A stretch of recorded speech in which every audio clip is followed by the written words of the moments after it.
So yeah, I'll talk about the deck real quick. I'm sort of gonna do like kind of like a mini like deck profile or whatever. And then we'll play a few games. So yeah, so I'm building decks generally. Like if it's a specific deck that I'm supposed to be building, I kind of think about like, oh, what does this deck do well? How do we best capitalize on that? Um, and the interesting thing about Chaos Recruiter is that it's a very kind of the gameplay is very straightforward, which is why I think a lot of people don't like playing it. It can be kind of like boring to be on either side of the matchup. But since there's so much redundancy in the monster lineup, I think this is a kind of deck you want to be playing 3 trap dust shoots in. I think this is kind of like one of the best like 3 trap dust shoot decks in the format. So against like most of the control decks, the plan is just kind of like dust shoot them and then just kind of like attack them with these resilient monsters. Um, and then yeah, I mean game plan's like kind of based around that to a large extent. Um, so yeah, monster lineup is like fairly standard, probably more standard than people were even expecting.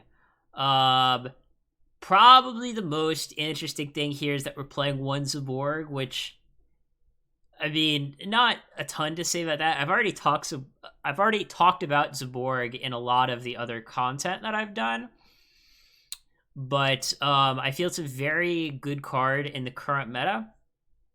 And recruiters, we've often got the monsters to tribute for Zaborg, so I feel like, yeah, let's just play one of those.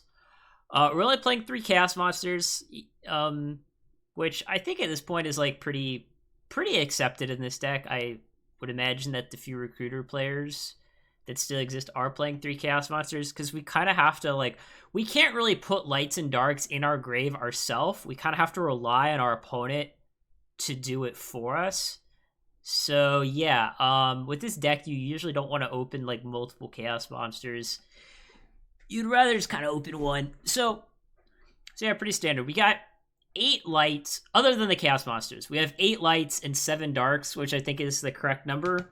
We have one more light than dark, but the lights don't end up in the grave as easily, right? Because like DD Warrior Lady, Azura Priest, Zaborg don't go in the grave quite as quickly as like all the darks do. So yeah, pretty standard ratios there. I think 18 monsters is ideal. I think sometimes you end up playing 19 because there's like a lot of stuff you want to fit in.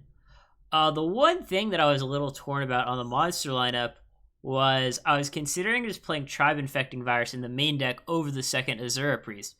And I think there are pros and cons to each here. I definitely think there are pros and cons to each. Basically, it's like sort of in the current meta, I think Tribe Infecting Virus is the better card, but I think Azura Priest kind of goes better with the deck, right? Because obviously Tribe's not Chaos typed.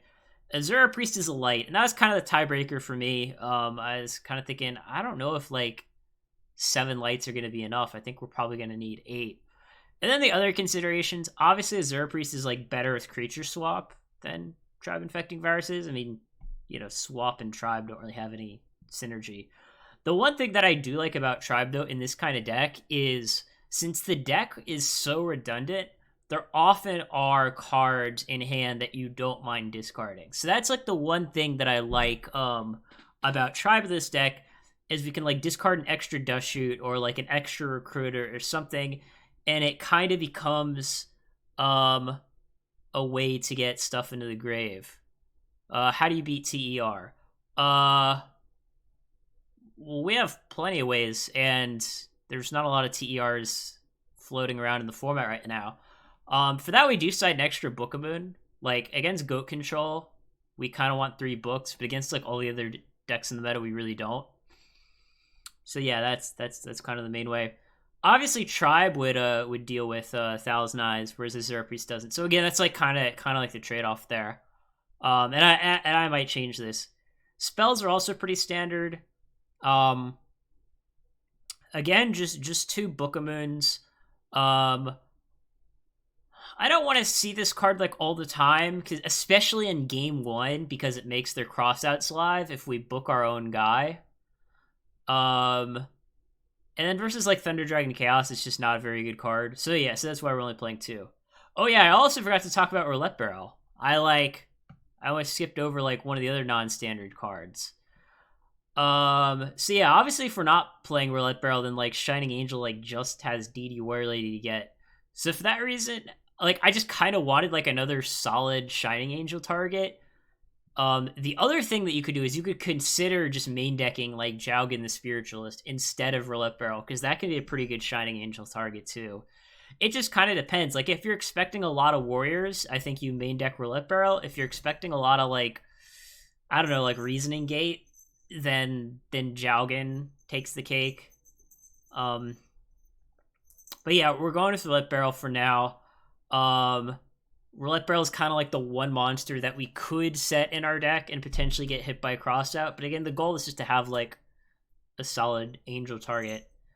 I don't know. Roulette Barrel has just been good for me lately. I don't know if I've just been getting lucky or what, but like with my Chaos Return deck, I was maining Roulette Barrel in that too, and I was like, Roulette Barrel's been pretty good.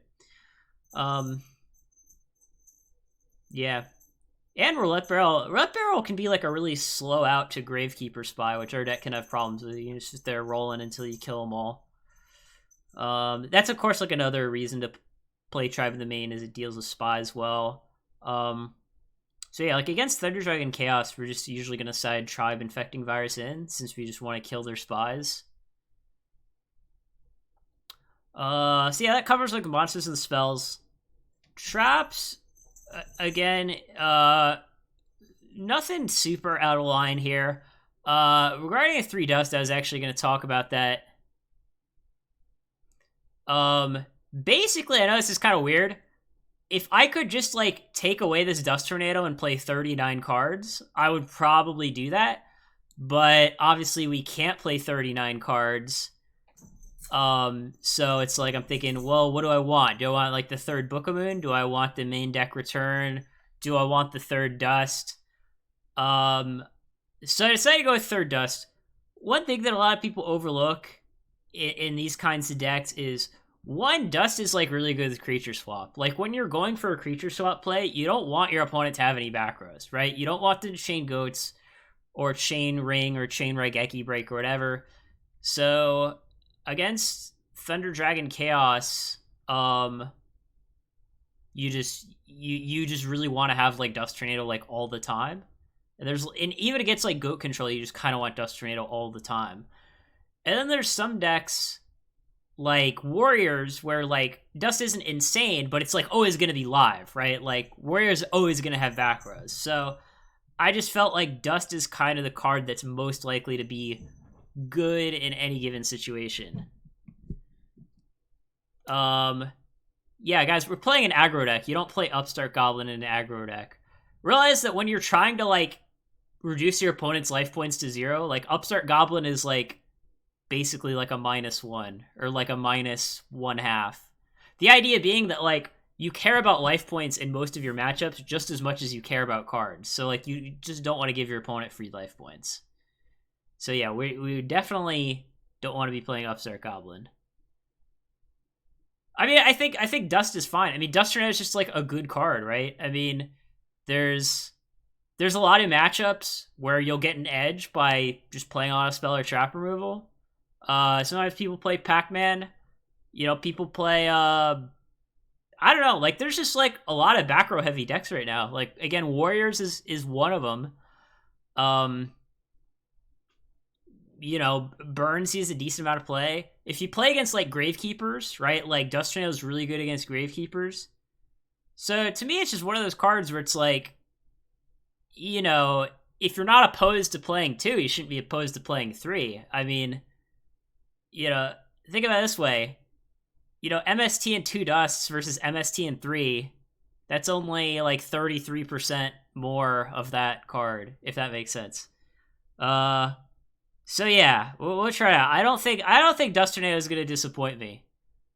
I don't think... Well, even against Reasoning Gate, one thing that people forget is like, against a lot of decks in the format, I talked about this on my last stream actually. Against a lot of decks in the format, Dust Tornado is just better than Heavy Storm right now. Because, like, there's certain decks where like their entire back row is chainable. So against like Reasoning Gate, for example, yeah, Dust Tornado isn't like super good, but it's better than Heavy Storm, right? And we're not gonna like cut Heavy Storm from our deck just because it's not good against Reasoning Gate.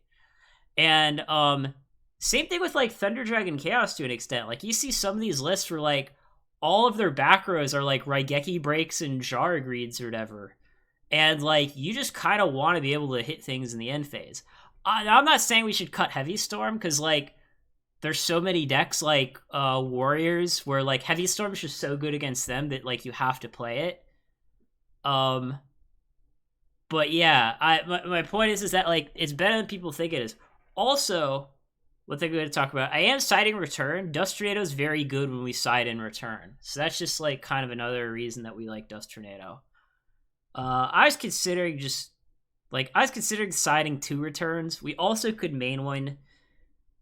I don't know. The problem is like Return's really good against Thunder Dragon Chaos, but like I just don't really want it against anything else. So to me that says okay, we should just side this card. Yeah. Not too much else to talk about, other than I was also considering siding a 3rd Magic Jammer. Because again, in like the combo matchups, like you just have a bunch of stuff that you don't care about discarding, right? Like in the combo matchups, I'd almost argue that like discarding a card is like almost like a good thing, right? Because like against Reasoning Gate, like the only way you're ever gonna get like a Chaos Monster in play is by like discarding your lights and darks with Magic Jammer. So I don't know, maybe we should be like siding a 3rd Magic Jammer. That's another card you don't really want to draw multiples. So yeah, that pretty much covers it, I think. We'll give it a shot. I mean, there's some things that I'm kind of unsure about. Side is like kind of thrown together. When I'm in the early stages of building a deck, like the side is just a bunch of cards, and I'm like, oh, maybe I want to side this in. But I don't necessarily know for sure.